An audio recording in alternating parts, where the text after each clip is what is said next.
আপনারা যে সংশোধনী করতে চাচ্ছেন, এটা আদালতে গেলে আদালত বাতিল করে দিতে পারে। বাংলাদেশের 1979 সালের ৫ম সংশোধনী, 88 সালের 8ম সংশোধনী, 96 সালের 13তম সংশোধনী, 14 সালের 16তম সংশোধনী, 11 সালের 15তম সংশোধনী, এই 5টা সংশোধনী, একটা পূর্ণ, 4টা পূর্ণ আর একটা আংশিক সংশোধনী বাংলাদেশের আদালত বাতিল করে দিয়েছে। এই সেদিন 15তম সংশোধনী বাতিল হয়েছে, শুনেছেন না?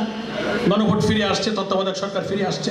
তাহলে বোঝা গেল পার্লামেন্টে কোনো সংবিধান সংশোধন করলে সেটাই চূড়ান্ত হয় না, সেই সংশোধনী আদালতও বাতিল করে দিতে পারে। বিএনপি যা মানতে চায় তার অর্থ হলো সাংবিধানিক বড় বড় পরিবর্তন বাদ দিয়ে ওরা মানতে চায়। এইটা মানা হলে বাংলাদেশের সংবিধানের চরিত্র আবার সেই ফ্যাসিবাদী চরিত্র থাকবে যাবে। এই জন্যই তো বিএনপির মধ্যে ঘাপটি মেরে ওরা জামাত শিবিরকে গুপ্ত বলে, ওর মধ্যে গুপ্ত আওয়ামী লীগের লোকেরা আবার আওয়ামী লীগকে ফিরিয়ে আনার চেষ্টা করছে, ব্যবস্থা নেয় না।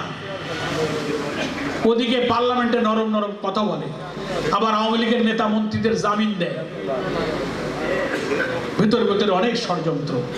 স্থানীয় সরকার নির্বাচন, চেয়ারম্যান উপজেলা খবর শোনা যাচ্ছে বলে, তথ্য উপদেষ্টাও বলে যে এটা তো কোনো দলীয় নির্বাচন হবে না, ইন্ডিভিজুয়াল নির্বাচন, ইচ্ছা করলে আওয়ামী লীগের লোকের এখানে অংশ নিতে পারে। শুনতেছেন না তথ্য উপদেষ্টা? উনি আগে টক শো করে করে বিএনপি দালালি করে করে এখন একটা পজিশন পাইছে, ওই যে হেডকোয়ার্টারে শোয়া, বুঝেননি না? আমার কইলাম না, বুঝাতে হবে সরকারের বিরুদ্ধে জনমত গড়ে তুলে রক্ত ঝরা গণভোটের রায়কে কার্যকর করতে হবে।